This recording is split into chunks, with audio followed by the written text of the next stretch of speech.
Latest టెక్నాలజీతో చిన్న injection తో నన్ను పూర్తి ఆరోగ్యవంతురాలను చేశారు. Elite spine and pain management centre, Manikonda, Dilsukh Nagar. 13వ తారీఖు రాత్రి తర్వాత ఊపిరి పీల్చుకున్నట్టు కనబడతా ఉంది అందరూ కూడా. అంటే కొంతమేరకు ఇంకా ఈ 45-50 రోజుల ప్రచారాలు, ఆ తర్వాత వచ్చినటువంటి సందర్భము, ఆ తర్వాత పోలింగు, చివరికి ఎట్టకేలకు ఊపిరి అయితే పీల్చుకున్నారు. కానీ జూన్ 4 అనేది ఇంకా వెక్కిరిస్తూనే కనబడతా ఉంది రిజల్ట్స్ డే అనేది.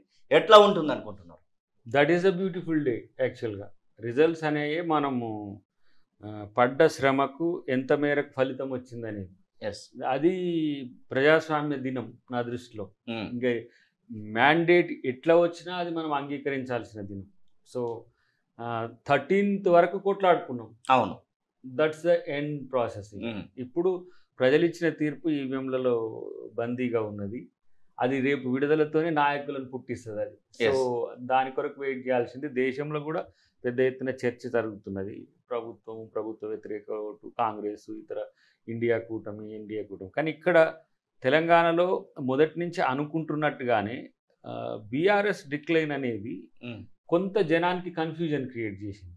ఎటువైపు ఇప్పుడు మా ముఖ్యమంత్రి గారు కూడా తన అంచనాతో చెప్పిండ్రు. అంటే బీఆర్ఎస్ పెర్ఫార్మెన్స్ని బట్టి కాంగ్రెస్ సీట్లు పెరుగుతాయా తగ్గుతాయనే అంశాన్ని చాలామంది డిఫరెంట్గా తీసుకుంటుండ్రు. కానీ ప్రతి ప్రాంతంలో సెకండ్ హైయెస్ట్ పార్టీగా ఉన్న పార్టీ థర్డ్కి వెళ్ళిపోవడం, అది టిల్ట్. మేము కాంగ్రెస్ పార్టీకే ఎక్కువైంది అంటున్నాం. న్యాచురల్గా బీజేపీ వాళ్ళు మాకే వచ్చింది యాంటీ గవర్నమెంట్ ఓటు అనేది జాతీయ స్థాయిలో జరుగుతున్న ఎన్నికలు.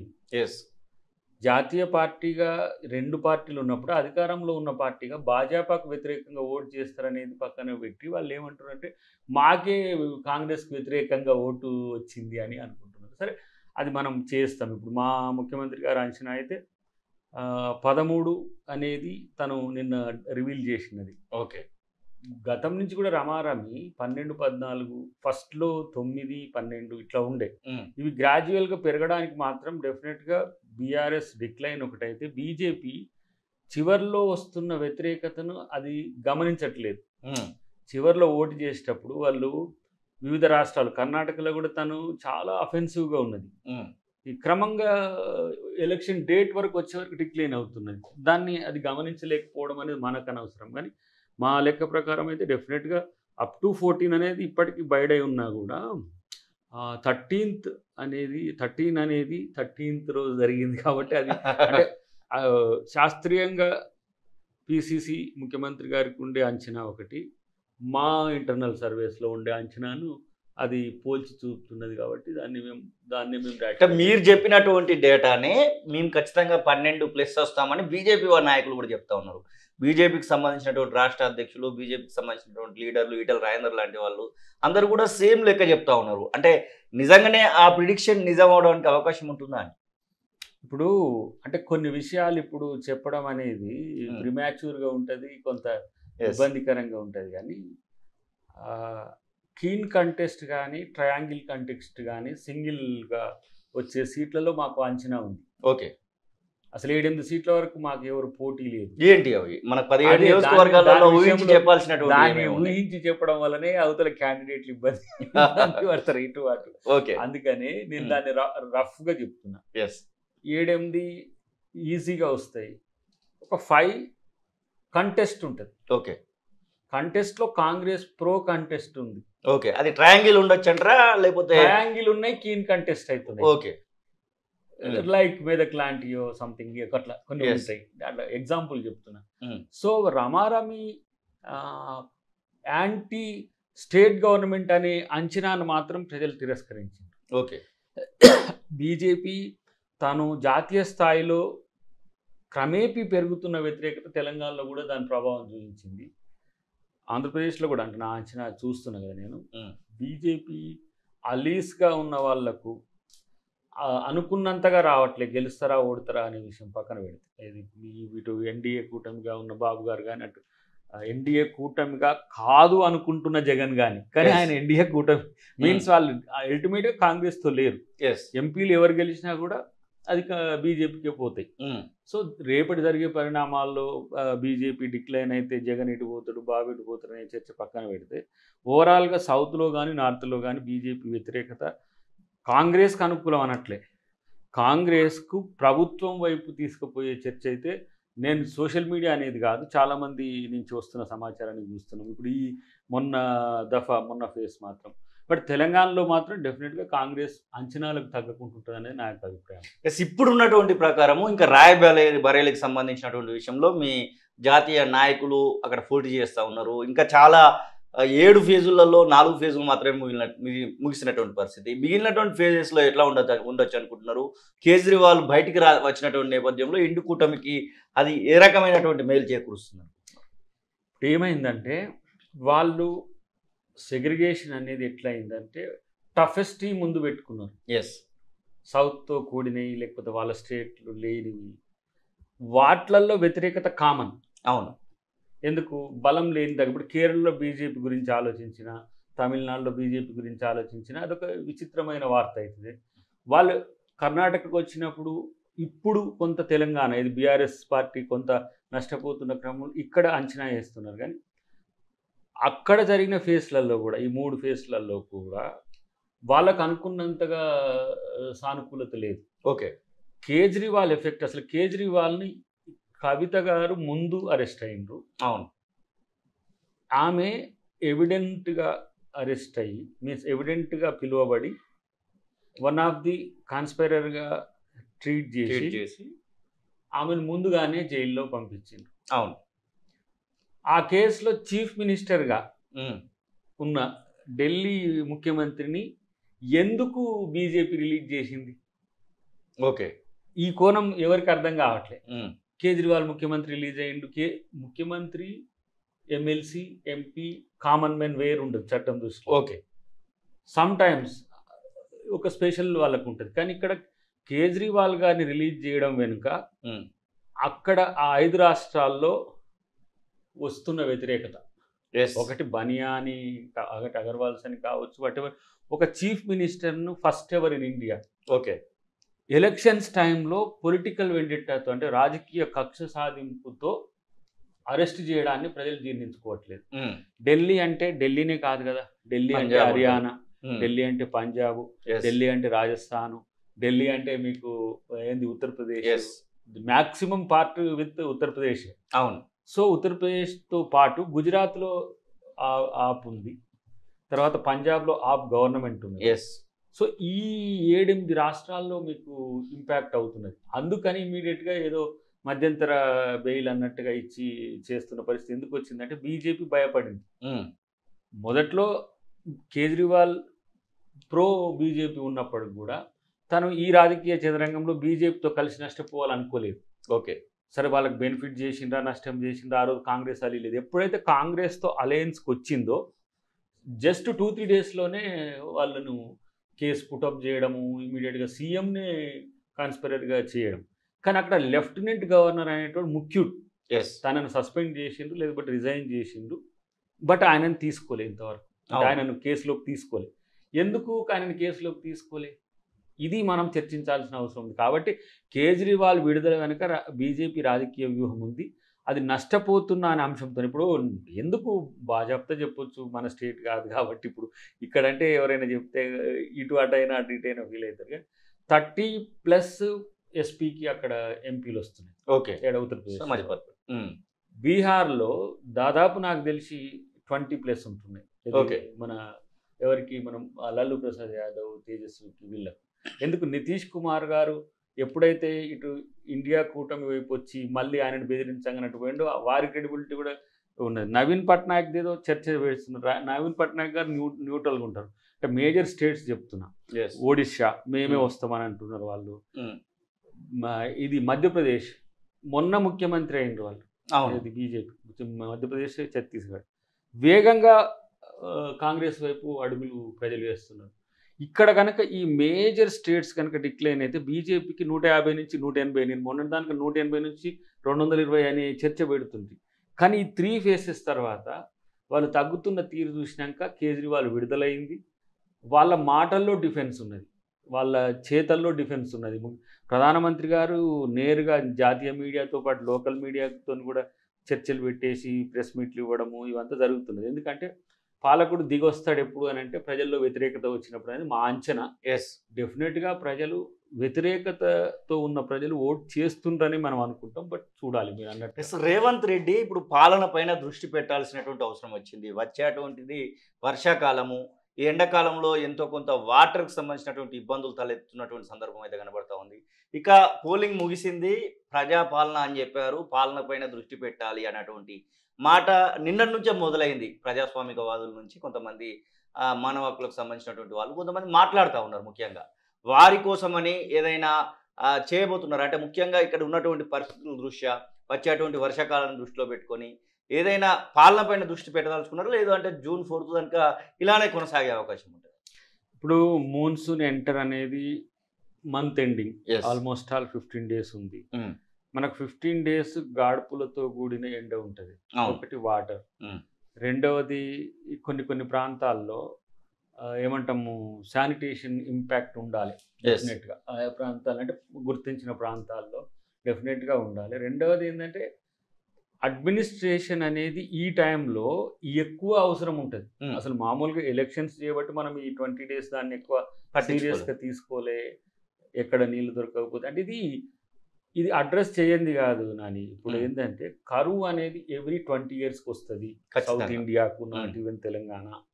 మీరు ఆంధ్రప్రదేశ్కి పో, కర్ణాటకకు పో, మీరు కేరళకు పో, కావేరి నుంచి గోదావరి, కృష్ణ మేజర్ నదులు అవి నీటి సౌకర్యం ఉండదు. కారణం ఏంటంటే అది ఎల్నినా లానినా ఎఫెక్ట్, అది సౌత్కే ఎక్కువ పడుతుంది. అటేమో పెద్ద గంగా, బ్రహ్మపుత్ర, మనకు జీలం కానీ లేకపోతే సింధు అంటే అది సరస్వతి నది అని ఇంటర్నల్ నదుల నీటి ప్రభావం మీకు హిమాలయాల సందర్భం వాటి ఉంటాయి కాబట్టి మీకు నార్త్ ఇంపాక్ట్ ఉండదు. మీరు ఇది మనం టెక్నికల్గా ఎన్నోసార్లు చెప్పిన నేను, ఇది నిజాం కాలం నుంచి కూడా ఆయన గుర్తించి ప్రత్యేక చర్యలు తీసుకునేటోడు. 1903, 1903, 1923, 43, 63, 83, 2003, 2023 అంటే పోయిన సంవత్సరం స్టార్ట్ అయింది. పోయిన సంవత్సరం మీరు 2023 మార్చి నుంచి మీరు తీసుకోండి, సరైన వర్షపాతం ఉండదు. మీరు వాతావరణ శాఖతో నేను దయాకర్ చెప్తున్నట్టు ఏదో కాంగ్రెస్ ప్రొటెక్ట్ చేయడానికి కాకుండా మీరు వాతావరణ శాఖ నుంచి తీసుకోండి. 2003 మార్చి నుంచి ఈ మార్చి వరకు వర్షపాతం అనేది తక్కువ ఉంటుంది, నీటి లభ్యత అనేది చాలా తక్కువ ఉంటుంది. కాళేశ్వరం కొలాప్స్ సెకండ్, మనమేంది స్టోరేజ్ ట్యాంక్ కైనా ఉపయోగపడుతుంది 3 బ్రిడ్జిలు. కానీ ఇప్పుడు మనం కింద మేడిగడ్డ ఒకటి వదిలేస్తే రెండిట్లో స్టోరేజ్ చేసుకోవచ్చు, వాటిని పంపింగ్ చేసుకోవచ్చు మంచినీటి కొరకు కూడా.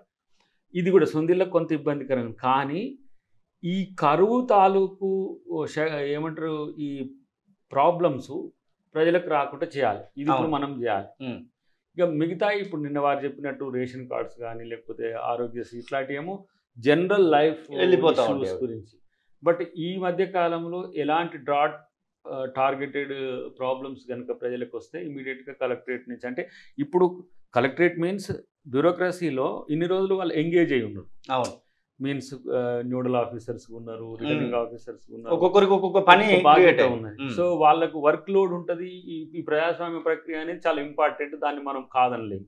అదే కాబట్టి ఇప్పుడు ఏమవుతుంది, కాన్సన్ట్రేషన్ అంతా ప్రాబ్లమ్స్. ఇప్పుడు పవర్ అని అన్నారు, పవర్ అంటే పవర్ ఎక్కడ ప్రాబ్లం వస్తే చెప్తే దాన్ని రెక్టిఫై చేయడానికి సంబంధిత అధికారులు ఉంటారు. మీకు వాటర్కి సంబంధించి అవసరమైతే ఇప్పుడు హైదరాబాద్ ఇష్యూస్లలో చాలా వరకు ఏరియాస్ ఎక్కడెక్కడ స్కేర్స్ ఉంటుంది, అంటే ఎక్కడ కొరత ఉంటుందో వాటికి సంబంధించి కూడా చర్యలు తీసుకుంటున్నారు. రూరల్ ఏరియాల్లో కూడా మనకు ఎక్కువ సౌత్ తెలంగాణ ప్రాంతంలో కొంత ఎక్కువ ఇంపాక్ట్ ఉంటుంది ఈ డ్రాట్కి సంబంధించి. సో అక్కడ కూడా ప్రత్యేక చర్యలు తీసుకుంటారు. అన్నిటికంటే ముఖ్యంగా ఏ సమస్య వస్తే మీరు స్థానిక నాయకత్వాన్ని సంప్రదించండి. ప్రజలకు కూడా చెప్పేది ఏంటంటే కరువు వచ్చిందని మనం ఏదో మీడియాలను సోషల్ మీడియాలో చెప్పడం ఒక ఎత్తు, చెప్పండి అట్లా కూడా తెలుస్తుంది. నేరుగా మీరు ఎమ్మెల్యేలకు కానీ లోకల్ ఉన్న అధికారులకు లేదు, ఇప్పుడు మా లీడర్స్ మండల శాఖ నుంచి మొదలు పెడితే జిల్లా అధ్యక్షుల వరకు ఎవరికి మీరు సమాచారం ఇచ్చినా అది నేరుగా మా అధిష్టానం దృష్టికి వస్తుంది. కాబట్టి విమర్శ చేయడానికి మీడియాలో సోషల్ మీడియాలో పెట్టండి, దాంతోపాటు మాకు కూడా సమాచారం చేరవేయండి. చేస్తే సమస్య పరిష్కారం ముఖ్యం కానీ ప్రచారం ముఖ్యం కాదు కదా. ఇప్పుడు పవర్ పోతుంది ఒక దగ్గర అని అనుకోండి, అది నిరంతరం పోతుందా, అప్పుడప్పుడు పోతుందా, అక్కడ ఏఈతోనో లేకపోతే అక్కడ ఉన్న డిఈతోనో మాట్లాడితే సమస్య ఇష్యూ పెద్దలు మాట్లాడితే పోతుంది. కాబట్టి అడ్మినిస్ట్రేషన్ ఇష్యూస్లో ప్రజలకు ఏ సమస్య వచ్చినా నేరుగా స్థానిక ఎమ్మెల్యే అయితే ఇప్పుడు అందరికి అందుబాటులో ఉంటాడు. గతంలో ఎమ్మెల్యే అంటే అందరి వాడు, ఇప్పుడు ఎమ్మెల్యే అంటే అందరి వాడు, అందరికి. మీకు వార్డులో ఉండే సమస్యలు కూడా మా ఎమ్మెల్యేతోనే చర్చించే స్థితికి ప్రజాస్వామ్యం వచ్చింది. కాబట్టి ఆ సమస్యలు మా నాయకుల దృష్టికి తీసుకురావాలని మనం చేయాల్సిన అవసరం ఉంది. ఏదైనా ప్రచారంలో పోబోతున్నారా ఇప్పుడు మిగిలినటువంటి 3 దశలలో? ముఖ్యంగా మీ నాయకుడు రాహుల్ గాంధీకి ప్రచారం ఏమన్నా అద్దంకి దయాకర్ చేయడానికి పోతున్నాడా? ఎందుకంటే ముఖ్యంగా కాన్సన్ట్రేషన్ మొత్తం కూడా మీ పైన ఉంది. అమిత్ షా లాంటి వాళ్ళు కూడా కొన్నిసార్లు మీ పేరు చెప్పకుండానే మీ గురించి మాట్లాడినటువంటి సందర్భాలు కనబడతా ఉన్నాయి. ముఖ్యంగా శ్రీరాముడు అనేటువంటి మాట విషయంలో మీరు చేసినటువంటి వ్యాఖ్యలు ఇప్పటికి కూడా సోషల్ మీడియాలో అలాగే ప్రధాన శ్రావంతి మీడియాలో దుమారం లేపుతూనే కనబడతా ఉన్నాయి. ఇప్పుడు ఒక అగ్రిమెంట్కి వచ్చినాం. చాలా మంది బీజేపీ మిత్రులు, తర్వాత సంఘ మిత్రులు, తర్వాత ఏ పార్టీతో సంబంధం లేని హిందూ బంధువులందరూ నాకు పర్సనల్గా ఫోన్ చేసి, అన్న మీలాంటి వాళ్ళు అనుమానం వచ్చేటట్టు కూడా మాట్లాడొద్దు, ట్రోల్స్ అయ్యే విధంగా కూడా మాట్లాడొద్దు, ట్రోల్కు అవకాశం కూడా మీరు ఇవ్వకుండా మాట్లాడాలని ఒక డిమాండ్తో కూడిన రిక్వెస్ట్. ఓకే, డిమాండ్ అంటే దాన్ని నేను అంగీకరించడం కాదు, దాన్ని పాటించాలి. ప్రచారం విషయంలో దయాకర్ మీడియాలో చెప్పినట్టుగా లేదంటే టీవీలలో చెప్పినట్టుగా బహిరంగ సభల్లో ఉండట్లేడనే ఒక విషయం నాకు చాలా సీరియస్గా చెప్పిండ్రు. కొంతమంది బూతులతో చెప్పొచ్చు, కొంతమంది మన శ్రేయోభిలాషులు మాత్రం హిందూ బంధువులను ఎందుకు అంటున్నంటే వాళ్ళ పార్టీలతో సంబంధం లేదు, వాళ్ళని కన్సిడర్ చేయాలి. మొన్న కూడా నేను చెప్పిన సగర సంఘం మిత్రుడు నాకు చేసిండన్న కొంచెం ఇబ్బందికరం ఉందన్న అంటే ఇమీడియట్గా వీడియో పెట్టిన. సో అది వాళ్ళు ఏంటంటే బీజేపీ కొంతమంది ఈ సోషల్ మీడియాలో ఉండేటోళ్ళు దాన్ని కంట్రోల్ చేయాలంటే ఇట్లయితే అవుతుంది. గతంలో పాకిస్తాన్ ప్రేమిస్తాను దీన్ని పెట్టి దాన్ని పెట్టి అన్నప్పుడు కొంతమంది ఇబ్బంది పడ్డారు. దాన్ని మనం గమనించడం కాదు, దాన్ని అంగీకరించాలి. తప్పును జరిగినప్పుడు అంగీకరించకపోతే కూడా సమస్య అవుతుంది. దాన్ని మళ్ళీ ఇంకోసారి మనం రిపీట్ కాకుండా చేద్దామని మన మీడియాలో కూడా చెప్పినాం. రెండవది ఏంటంటే ప్రచారం సందర్భంలో కొన్నిసార్లు ఎమోషన్స్ చాలా బలంగా ఉన్నప్పుడు, ఇప్పుడు ప్రధానమంత్రి గారిని మీరు ఇట్లా అన్నారు, మన హోంమంత్రి గారిని ఇట్లా అన్నారు అనేసరికి అది అలాంటి రాజకీయ పరిస్థితులు రావద్దు. రెండవది రేపు వాళ్ళన్నప్పుడు కూడా మనం నొచ్చుకోవాల్సి వస్తుంది కదా ఖచ్చితంగా. ఇప్పుడు మన రాహుల్ గాంధీ గారినో లేకపోతే సోనియా గాంధీ గారినో వాళ్ళు కూడా అన్నారు అనుకో, మన అక్కడి నుంచే కోపం వస్తుంది కదా. వాస్తవానికి నాకు రాజ్యాంగం మార్చడము, రిజర్వేషన్లు ఎత్తివేసడం అనేది చాలా కనెక్టింగ్. ఎందుకంటే ఏదో ఇప్పుడిప్పుడే ఆ జాతులు పైకి వస్తున్నాయి. 75 సంవత్సరాల రాజ్యాంగ అమలు ఇప్పుడిప్పుడు ఆ వర్గాలకు చైతన్యాన్ని ఇస్తుంది. దాన్ని తీసేస్తారని చెప్పినప్పుడు ప్రధానమంత్రి గారు ఆ స్థాయిలో సీరియస్గా ఉండాల్సిన పరిస్థితి ఉంది. అమిత్ షా గారు కూడా ఇప్పుడు వ్యక్తిగతంగా ఎన్నోసార్లు కూడా నేను ప్రధానమంత్రి గారిని పొగిడిన సందర్భాలు కాంగ్రెస్ పార్టీలో కూడా వివాదాస్పదం ఉన్నాయి. నేను కొన్ని సందర్భాలు మీన్స్ ఒక ఓబీసీ లీడర్ ఇలాంటి నేపథ్యంతో రావడం అనేది అది ఏ విధంగా నేను కావచ్చు కొన్నిసార్లు పాజిటివ్గా ఉండేది. కానీ ఇక్కడ డెఫినెట్గా హిందూ వర్సెస్ ముస్లిం, హిందూ వర్సెస్ క్రిస్టియన్ అనే కాంట్రడిక్షన్స్కి మనం కేంద్ర బిందువు కాదు మనలాంటి వాళ్ళం. సో దాన్ని సీరియస్గా తీసుకోవాల్సిన అవసరం వచ్చింది. ప్రచారం విషయం వచ్చినప్పుడు డెఫినెట్గా నేను అనుకుంటా రాయబరేలి, అమేథీ, వయనాడు ఈ ప్రాంతాలు కొన్ని మొన్న ఆంధ్ర పోయి రాలే, నెల్లూరు, బాపట్ల, కొంత ఇటు తిరుపతి, అవన్నీ ఎప్పుడెప్పుడు సందర్భం దొరుకుతుందో అప్పుడు. సో నిన్న ఈరోజు ఇవి అయిన తర్వాత చూద్దాం ముఖ్యమంత్రి గారు ఏమంటారు. ఒకటి ఆయనకు కూడా షెడ్యూల్స్ ఉన్నాయి, వారు స్టార్ క్యాంపెయినర్గా ఉన్నారు. నేను ఇక్కడ స్టార్ క్యాంపెయినర్ అయినా ఇప్పుడు మేము కొన్ని ప్రాంతాలే సెలెక్టివ్గా పోవాల్సి వచ్చింది. బట్ ఉత్తర భారతానికి అయితే పోవాల్సిన పరిస్థితి వస్తుంది అని అనుకుంటున్నాం. పోవాల్సి, ఎందుకంటే మా బాధ్యత కూడా. ఎందుకంటే ఆ ప్రాంతంలో ఇప్పుడు వారణాసి ఉంది, వారణాసిలో ముఖ్యమైన నాయకత్వమే పనిచేస్తున్నారు. సో ఆ సందర్భాలు అటు కూడా పోయి రావాల్సి వస్తుంది. చూద్దాం ఎట్లా ఉంటుందో. కానీ ఏది ఏమైనా ఈ 2-3 ఫేసెస్ చాలా ఇంపార్టెంట్ కాంగ్రెస్ పార్టీకి, ముఖ్యంగా కాంగ్రెస్ పార్టీకి, ఇండియా కూటమి. ఇవి గనక అఫెన్సివ్గా రాగలిగితే ఒక మిత్రుడు, ఒక పెద్ద ఆయన మిత్రుడు కాదు, ఆల్మోస్ట్ ఆల్ మీరు 200 దాడుతారు.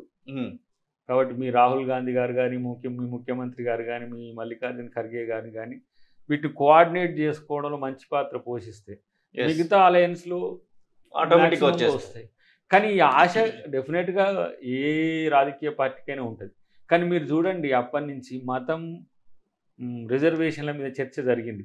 ఇక్కడ ఈ ముఖ్యమంత్రి గారు ఏదైతే ఈ చర్చ లేవనెత్తిందో వాళ్ళు మతం చుట్టూ కాకుండా వాళ్ళు చర్చ అంతా అభివృద్ధి వైపు లేదంటే సంక్షేమం వైపు తీసుకుపోవాల్సి వచ్చింది. నేను అదే, మీరు రాజకీయాలు రాజ్యాంగబద్ధంగా అభివృద్ధి క్షేత్రంగా సంక్షేమం మేము చేసిన విధంగా చెప్తే అది ప్రజలు అంగీకరించాలి.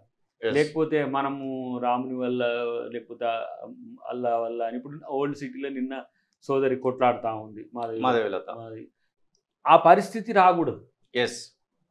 ఎందుకు ఆ మాట అంటున్నా, హిందువైనా ముస్లిం అయినా డిఫెన్స్ నుంచి రావద్దు, అందరికి ఈక్వల్ ప్రయారిటీ ఉన్నది. అక్కడ తను ఒక రకంగా లిటరల్గా ఫైట్ చేస్తున్నది, ఎన్నికల ఫైట్ కంటే కూడా ఒక ఫిజికల్ ఫైట్ చేస్తున్నది. అది ఈ రాజకీయాలు ఎవరు కోరుకుంటారు? నేను అంటున్నది అది. ఇప్పుడు ఏమంటాం, కాంగ్రెస్ పార్టీ వస్తే ఏదో ముస్లింలకు అనుకూలంగా లేకపోతే క్రిస్టియన్స్కి అనుకూలంగా, బీజేపీ వస్తే ఏమంటారు హిందువులకు అనుకూలంగా ఉండదు.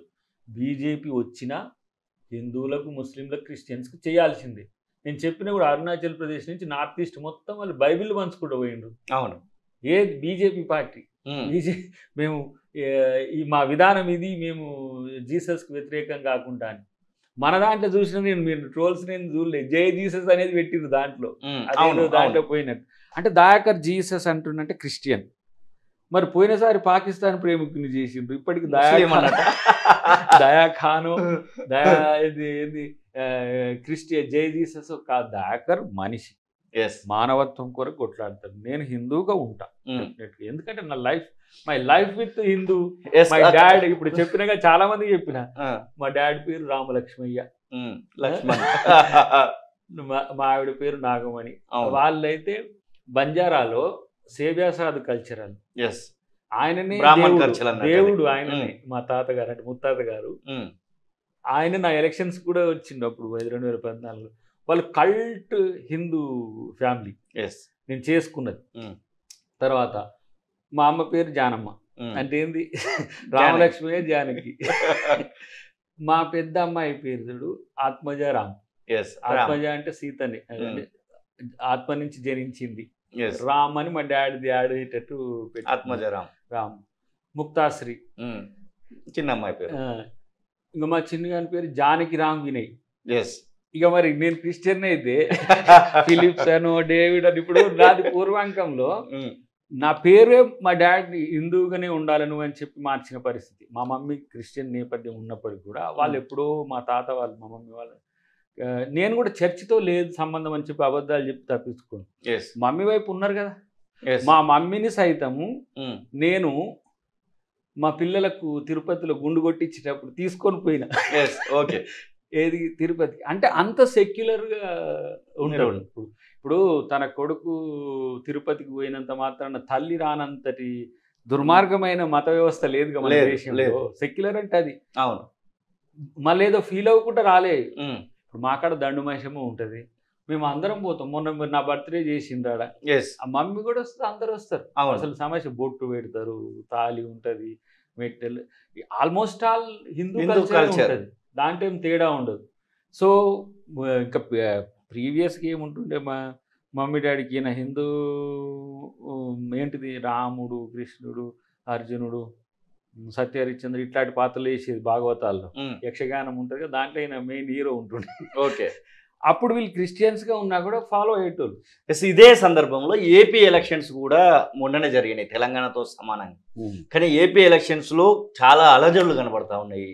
ఇప్పటికీ 6 మృతి కూడా ఏపీ ఎలక్షన్స్ పేరు మీద జరిగినటువంటి సందర్భం, ఇంకా అలజడులు కనబడతా ఉన్నాయి. అసలు ఏపీ పరిస్థితి గురించి మాట్లాడితే అక్కడ కూటమి ఒక రకంగా ఉంది, కాంగ్రెస్ పార్టీ విడిగా పోటీ చేస్తూ ఉన్నటువంటి పరిస్థితి. జగన్మోహన్ రెడ్డి తన యొక్క గెలుపు కోసము తను మళ్ళొకసారి ముఖ్యమంత్రి కావడానికి ప్రయత్నాలు చేస్తున్నటువంటి పరిస్థితి. అసలు ఏంటి, అసలు ఏపీ ముఖ చిత్రం ఎట్లా కనబడతా ఉంది? మీరు కొన్ని రోజులు అక్కడ ప్రచారానికి వెళ్ళారు. మొన్న మనం చూపించిన డెమోక్రటిక్ స్పిరిట్ తెలంగాణ, ఒకవైపు కాంగ్రెస్, ఇంకొక వైపు బీజేపీ, ఇంకొక వైపు బీఆర్ఎస్, రాజకీయంగా హీట్ కూడా పెంచినాం. కొన్ని సందర్భాల్లో పెరిగింది, అది యాదృచ్ఛికంగా ఫిజికల్ దాడుల రాలేదు అది. ఇప్పుడు ఆ పరిస్థితిని గమనించిండ్రు ప్రజలు, సంయమనంతో ఉన్నారు. అవును, కానీ ఆంధ్రాలో ఆ స్థితి రాకూడదని కోరుకోవాలి మన సోదరులే. మన వాళ్ళే. నేనంటే నెల్లూరు ఇటు రాయలసీమలో కొంత, ఆంధ్రలో కొంత పోయి వచ్చినాయి కదా. ఎందుకో ఈ గడ్జెస్ పెరుగుతున్నాయి. కక్ష సాధింపు కక్ష సాధింపు అనే దానికంటే అసలు ఇంత పిల్లలు ఏంటి సెలవులు పెట్టిపోతున్నారు. అవును, ఇక్కడ డ్రైవర్లు, ఇక్కడ కొంతమంది పని చేస్తారు కదా, వాళ్ళు జాబ్లకు ఒక 2 months రాజీనామా చేసి డైరెక్ట్ అక్కడికి ప్రచారం చేస్తున్నారు. ఏమొస్తుంది బాబు మీకు అంటే, మేము అంతే, మేము బాబు గారికి అయి ఉండాలి, జగన్ గారికి అయి ఉండాలి అంటే. ఇంత వచ్చింది కరెక్టే, రాజకీయంలో మీకు అంత కమిట్మెంట్ ఉండాలి. కానీ ఇది కక్ష వైపు పోదా. పవన్ కళ్యాణ్ ఫ్యాన్స్ కూడా చాలా మంది పిల్లలు పోయింది, మాకు ఫోన్ అప్పుడప్పుడు చేస్తుండే, అన్న మేము ఇక్కడే ఉన్నాం, మీరు కాంగ్రెస్ కూడా పెట్టిండ్రు కదా, మేమే గెలుస్తామని చెప్తుండే వాళ్ళు ఫోన్ చేసి. మీరు ఇక్కడ లేరా అని అంటే, 1 month ముందే పోయినాం మేము. మొత్తం నీకు ఆంధ్ర కానీ, ఉత్తరాంధ్ర కానీ, రాయలసీమ కానీ ప్రాంతాల్లో ఇక్కడ ఉండే యువకులు కూడా మొత్తం అక్కడ షిఫ్ట్ అయిన పరిస్థితి. అవును, అది రాజకీయ చైతన్యానికి ప్రతీక. కానీ ఈ దాడుల సంస్కృతి, తర్వాత ఒకరి మీద ఒకరు పోలింగ్ బూత్ల దగ్గర కొంత నిన్న మహిళది ఎక్కువ బాగా ట్రోల్ అయింది చూసినాం కదా. దానివల్ల ఏమైందంటే రాజకీయాల మీద ఏహ్యభావం పుడుతుంది. అమ్మో అక్కడికి పోతే దాడులు జరుగుతాయి. ఒక చిన్న ఇన్సిడెంట్ కూడా మీరు టీవీలలో చూపిస్తా ఉంటది, ఏమైతుంది అది పెద్దగా కనబడతా ఉంటుంది. అది ఆంధ్ర రాజకీయాలు ఏదో మనం ఇమ్మీడియట్ గా చెడిపోయినాయి ఇంకేదో అని అనడం కంటే కూడా వ్యక్తి కేంద్రక రాజకీయాలుగా కాకుండా వ్యవస్థ కేంద్రీకృతంగా ఉండాలి. బాబు గారు వర్సెస్ జగన్, లేదంటే పవన్ గారు వర్సెస్ జగన్ గారు కావద్దు. అది ప్రజల రాజకీయం. అది మీరు చేస్తున్నది ప్రజలు మీ పక్షాన తిప్పుకోవడానికి. ప్రభుత్వం ఏమో తను చేసిన పథకాలు తీసుకురావాలి, ప్రతిపక్షాలేమో వాళ్ళు చేసిన తప్పులు తీసుకురావాలి. ఎవరు మేజర్గా వస్తే ఓట్ పర్సంటేజ్ అటు మూవ్ అవుతాయి.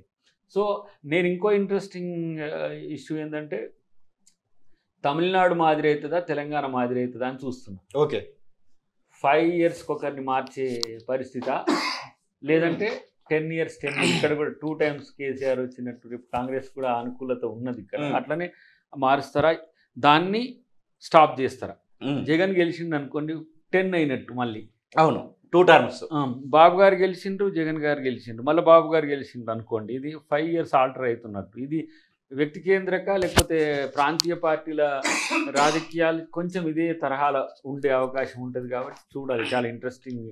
కొన్ని సందర్భాలనేమో ఓవరాల్ గా మీ ప్రిడిక్షన్ ఎట్లా కనబడతా ఉంది అక్కడ ఉన్నటువంటి పరిస్థితులలో? జనసేన, బీజేపీ, టీడీపీ ఎవరికి వారు ఖచ్చితంగా 100+ అనేటువంటి మాట చెప్తా ఉన్నారు. 175 అక్కడ కనబడతా ఉంది, 86 వస్తే సీఎం అవడానికి అవకాశం ఉంటుంది. కొంచెం కన్ఫ్యూజనే ఉంది. కానీ కాంగ్రెస్ కీలక పాత్ర పోషించబోతుంది కొన్ని ప్రాంతాల్లో.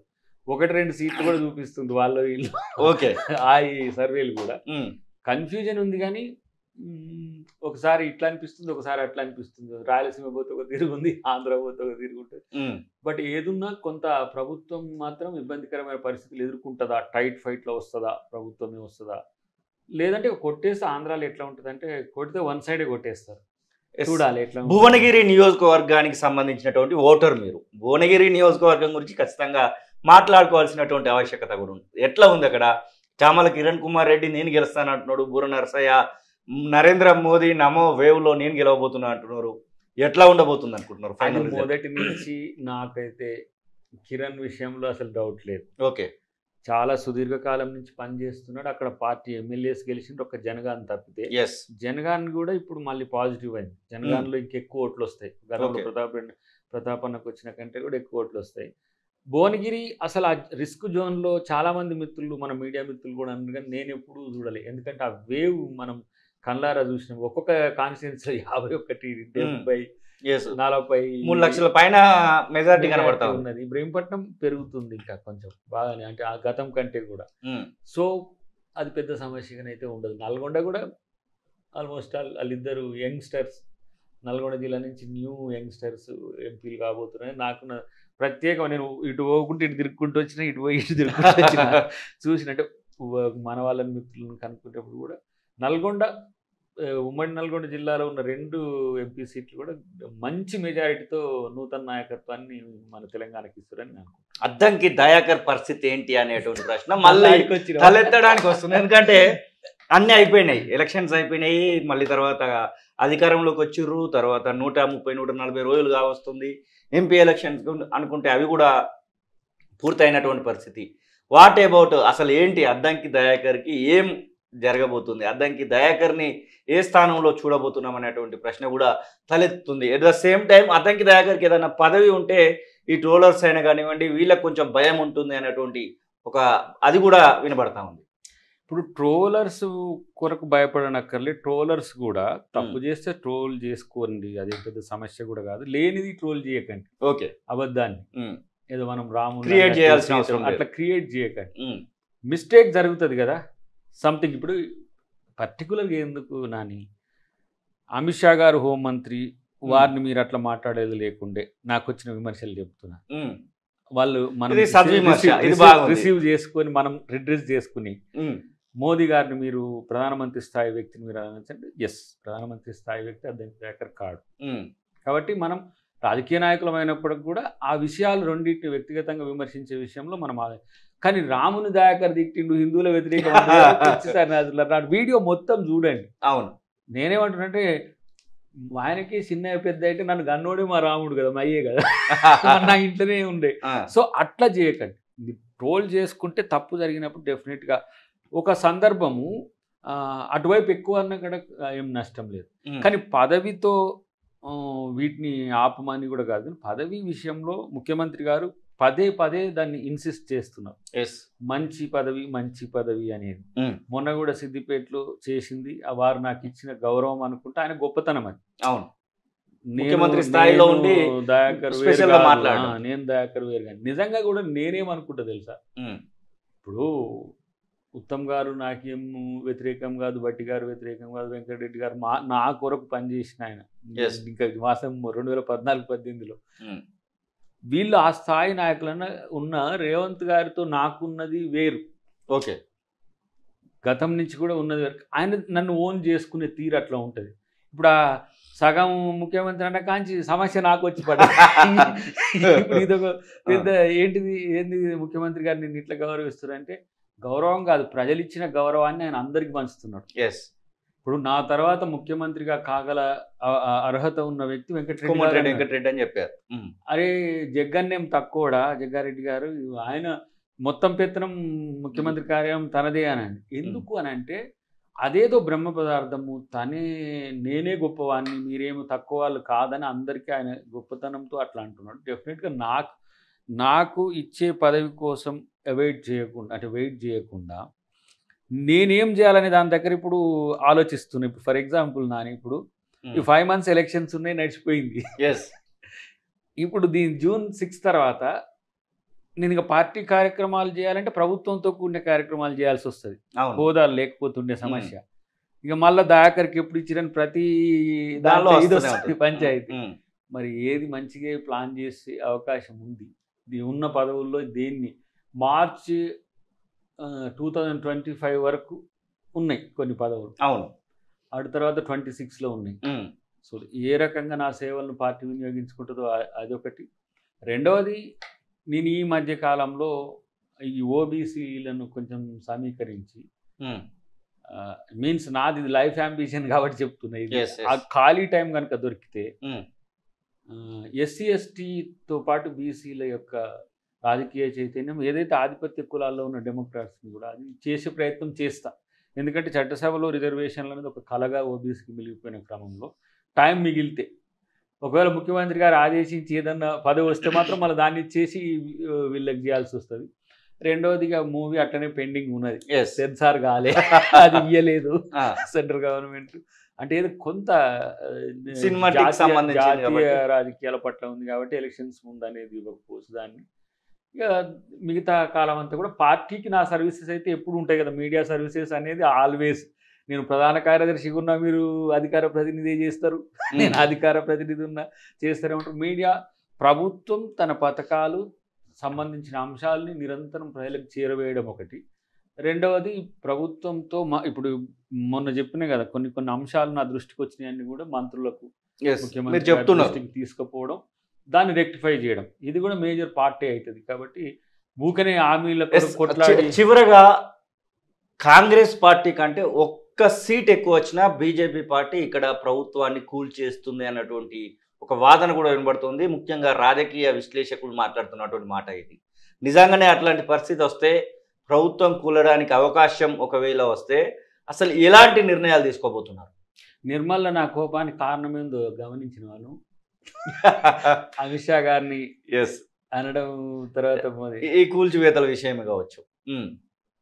ఇప్పుడు ఒక ముఖ్యమంత్రి మీద సోషల్ మీడియాలో వచ్చిన దాని మీద కేసు పెట్టేసి హోమ్ మినిస్ట్రీ ముఖ్యమంత్రి మీద కేసు పెడతారు. ఎంత సిల్లీగా ఉంటుంది అది.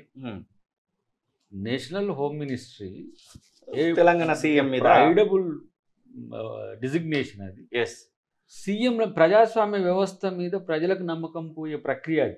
కేజ్రీవాల్ గారిని అరెస్ట్ చేయడం కూడా. ఇప్పుడు లెఫ్టినెంట్ గవర్నర్ అల్టిమేట్ డిసిషన్ మేకర్ని వదిలేసి మీరు కేజ్రీవాల్ గారి మీద పడ్డారు. మళ్ళీ అంతకంటే ముందు అరెస్ట్ అయిన కవిత గారిని మళ్ళీ వదలలే. మళ్ళీ మీ రాజకీయాల కొరకు వదిలి రాజకీయాల కోసం ప్రభుత్వాన్ని వాడకండి. ఏకాఏకి హోమ్ మినిస్ట్రీ కేసు పెడుతుంది ఒక ముఖ్యమంత్రి మీద, సమన్స్ ఇష్యూ చేస్తుంది, మీరు రావాలంటది. ఎలక్షన్ టైంలో ఇప్పుడు ఏంది ఆపద్ధర్మ హోంమంత్రి గారు అట్లా చేయొచ్చా అంటే అన్నందుకే నేను అప్పుడు అన్నది, మీరు రేవంత్ రెడ్డి గారిని ఏం చేయలేరు అని దాని నుంచి వచ్చిన యాంగర్ ఇది. ఎందుకంటే ఇక్కడ తెలంగాణ ప్రజలు చాలా కష్టపడి ఒక రకంగా ఇప్పుడు కేసీఆర్ గారు మనకు సాఫ్ట్ కనిపిస్తారు కానీ పూర్తి చంద్రముఖిగా మారిన చంద్రశేఖర్ రావు గారిని ఎదుర్కోవడానికి ఎంత ఫైట్ చేయాల్సి వచ్చింది. కాంగ్రెస్ అంటే ఇష్టం లేకపోయినా చేతి గుర్తుకు ఓటేసిన పెద్దల్ని నేను చూసిన చాలా మంది. దయాకర్ ఎంత చేసిరా మీరు, మీకు ఓటేయాల్సి వచ్చింది మాకని. అంటే జీవితంలో ఆ చెయ్యి చేతికి ఓటేయలే. అయినా కేసీఆర్ గారిని వ్యతిరేకించడానికి మాజీ మావోయిస్టుల నుంచి మొదలు పెడితే చాలా మంది ఇటువైపు డైవర్ట్ అయ్యి న్యూట్రలిస్టులు మొత్తం కాంగ్రెస్ ఓటేసి గెలిపిస్తే ఒక్క సీట్ ఎక్కిస్తే కూలగొడతాం, ఒక్క సీట్ వస్తే మరి మాకు రేపు ప్రభుత్వం వస్తే బీజేపీ ప్రభుత్వాన్ని కూలగొడతామా? రేపు కేంద్రంలో వస్తే కూలగొట్టాలన్నా? అదా సంస్కృతి? ఒక్క సీటుతో కేరళలో ఎట్లా ప్రభుత్వాలు ఒక్క సీటు మెజార్టీతో ఎట్లా ఫామ్ చేస్తున్నాయి, ప్రజాస్వామ్యం విడిపోతున్నది. కాబట్టి అలాంటప్పుడు కొంచెం కాన్స్టిట్యూషన్ మీదనో కొంచెం విఘ్నులుగానో చదువుకున్న కోపం వస్తుంది డెఫినెట్గా. ఆ యాంగర్ నుంచి వచ్చిందే ఇదంతా కూడా. ప్రభుత్వాన్ని కూల్ చేస్తాము, మీరు ఇవి చేస్తాము అని అంటే నేను మీరేం బీకేది లేదా నాయన, మీరు చేసుకోండి, మంచిగా చేసుకోండి, మీకు అధికారం వస్తే మీరే చేసుకోండి, కానీ ప్రభుత్వాన్ని కూల్చే పని ఎందుకు? ఒకవేళ మేమే ఫర్ ఎగ్జాంపుల్ చెప్తున్నా, మేము టీఆర్ఎస్ వాళ్ళని మొత్తం తీసేసుకున్నాం మనకు, అప్పుడు ఏమంటారు? ఇది మంచి పద్ధతి కాదు, సంస్కృతి కాదు. కాబట్టి నేనేమంటున్నా అంటే రేపు కాంగ్రెస్ ప్రభుత్వం ఉంటుంది, రేపు కాంగ్రెస్ ప్రభుత్వం దేశంలో వస్తుంది. కాబట్టి డబుల్ ఇంజిన్ సర్కారు మీది కాదు, మాదవుతున్నది. కాబట్టి ఇంకేమో అవుతుంది ఇదవుతుంది అని ఆశలతో ఇప్పుడు ప్రజలకు ఎట్లుంటుంది అని ఇంట్రెస్ట్ ఎట్లుంటుంది అంటే ప్రభుత్వం ఇన్సెక్యూర్గా ఉందట కదా, పోతుందట కదా. ఈ చర్చ ఏమైందంటే ఓటుని టిల్ట్ చేస్తుంది. ఇది కూడా ప్రచారంలో ఒక భాగం.